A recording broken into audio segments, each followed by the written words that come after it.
go straight over to Royal Guru, former Royal Editor at the Sun, Charlie Rae. Hi, Charlie.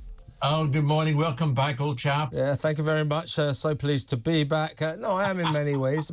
I've missed you, Charlie. Let's talk about Prince Andrew. Now, he attended church with the rest of the family in Balmoral yesterday, was driven there by his nephew, Prince William, who we hear didn't used to like him, but may be forgiving him.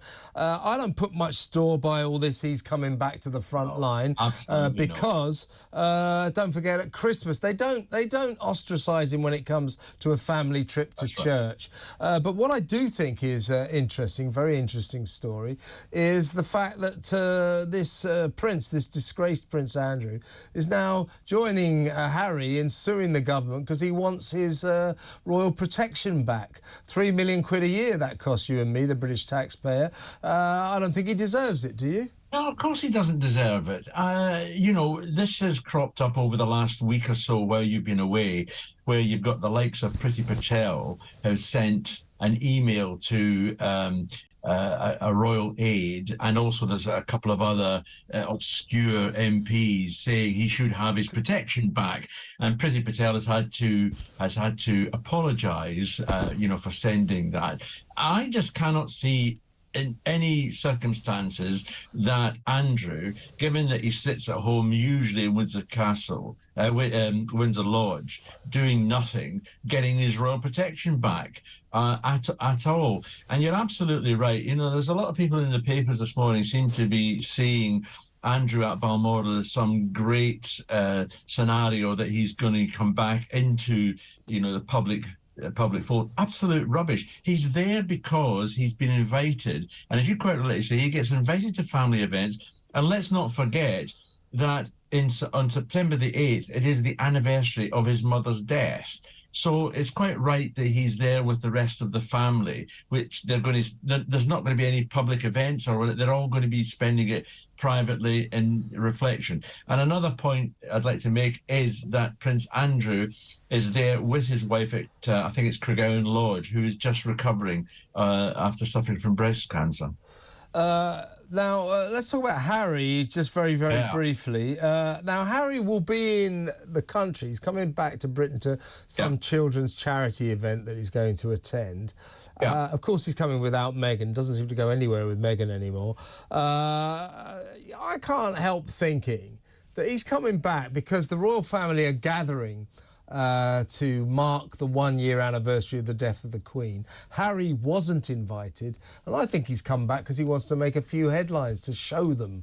It's bad timing on his part, is it? It is bad timing, and the headline he's going to make is that this exposes just how deep the chasm has widened between, you know, in the royal family at such a poignant time of the Queen's, the anniversary of the Queen's death. I mean, he's here on September the 7th doing WellChild, and as you quite rightly point out, without Meghan, who was with him last year. He's then going to be in Dusseldorf on the 9th. Now, I'm not sure where he's going to be on the 8th, the actual date of the anniversary, but he's going to be in Dusseldorf on the 9th for the opening of the Invictus Games. Now, Meghan's going to join him later in the process. I think it goes on to the 16th, so she's going to join him at some stage. But yeah, the only headline he's going to get is just going to reflect on how badly the rift is in the royal family. He's not going to see his brother. He's not going to see his father. They're in Balmoral, and he won't be travelling up there. Just a quick word on Meghan meeting him in Germany. You know, why can't she come? She never seems to come to Britain anymore. She didn't come during his court dramas, and this time she's pointedly avoiding Britain. I think she's made a decision. She never wants to step foot in this country again. I think you're absolutely right, Kevin, and I think you're going to have visits to Britain by Meghan Markle as rare as hen's teeth, to be perfectly honest. I don't visualise we'll ever see her stepping foot into this country again. you know, in the very near future or even further. I think she's decided she never wants to step foot in this nation again. If so, that could dovetail very nicely with the wishes of the people of Britain. Still with Meghan, she apparently has signed some sort of tawdry deal to make $1 million per post as an Instagram influencer. You know, to be honest with you, if she makes a lot of money of that, good luck to her. But and I don't want to be snobbish about it, but it does seem a bit tawdry, you know, to be trading on her royal title to make money on Instagram. Something doesn't seem quite right about it. That is the one thing that the royals are not supposed to do, is to trade on the royal side of it. I mean, Fergie fell foul of it because, I mean, she had to make money. And again, I'm like you, I have no problems with people making money.